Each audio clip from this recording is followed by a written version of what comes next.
Nitwa Uwineza Clarisse nkaba niga muri KEF TV film making and TV production. Impamvu yatumye na applyinga nuko kuva nkiri muto hose numva nkunda gukora bino bintu vya filme, nkumva nshaka kuzaba umu editor.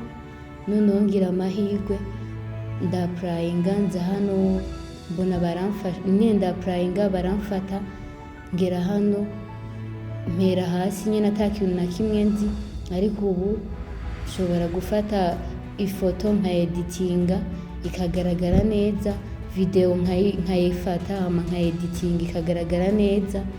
Ivyo vyose urumva ndabikesha KEF TV.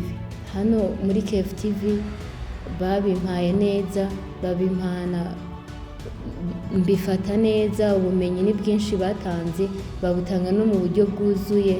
Bakwigisha uburyo ki ushobora gufata ifoto ukayifata ikaza igaragara neza, noneho bakakwigisha uburyo ki ushobora no kuyeditinga ikaza igaragaye neza mu buryo bwiza cyane. Hama nyuma yo kwiga bino bintu ndumva nzogenda hanze nkabyaplika muri societe, noneho nkabasha kwiteza imbere, nkashinga na industry ya bino bintu vya film making.